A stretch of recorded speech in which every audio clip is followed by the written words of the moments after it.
जय जगन्नाथ। मो ना सूर्यकांति प्रधान। मु ये श्रीक्षेत्र धाम पुरी रे आज महाप्रभुंर एकादशी आज लक्ष्मी नारायण बेश जगन्नाथ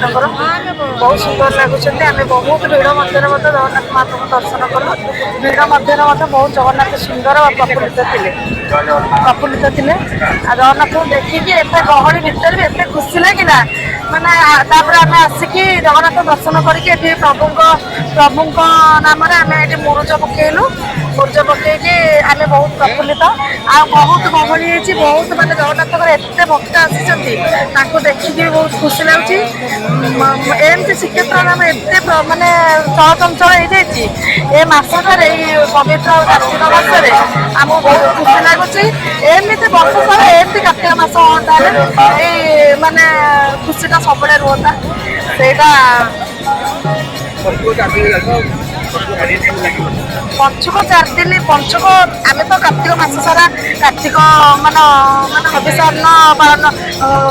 हविषान्न ग्रहण कार्तिक मास सारा भी दर्शन करुचु। दर्शन कला जो पंचुक 5 दिन एत भिड़ मध्य प्रभु वेश जो 5 प्रकार वेश आम देखू बहुत सुंदर लगती प्रभु। आउ से बेश देखापी कौ देश विदेश लोक पुरी सहर को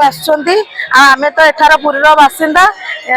आमे तो माने जगन्नाथ महाप्रभुर बहुत भक्त मान को देखुचु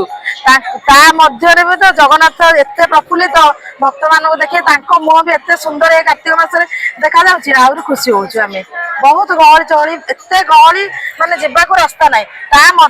भक्त मैंने जाऊँगी ठेला पेलार एत माने सुंदर माने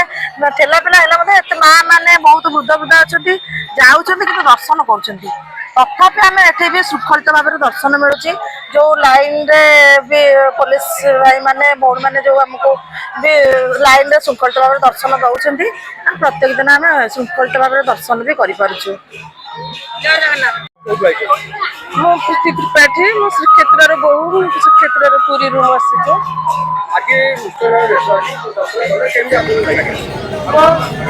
बहुत भिड़ अच्छे आज लक्ष्मी नारायण बड़ एकादशी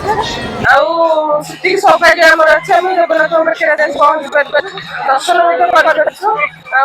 बहुत भल दर्शन गहली अच्छी खाली दर्शन कष्ट न कले कि जगन्नाथ आम पाइपर से भी कष्ट करा पड़ो बहुत मानते स्ट्रिक्ट अच्छे कि भल व्यवस्था अच्छी समस्त सुरक्षित जाकि आसी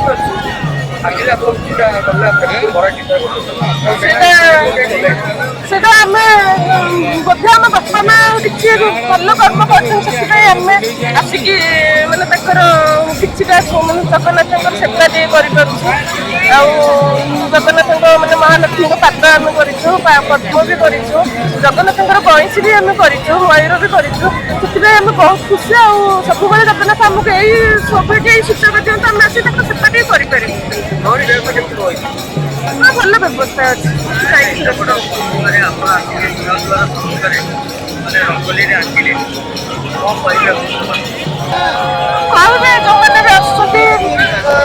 मन परिष्कार आम जगन्नाथ को पाइपर मन भर किसी रखु आसतु जब सुजोग पाते आम भाई झुटी आसतु।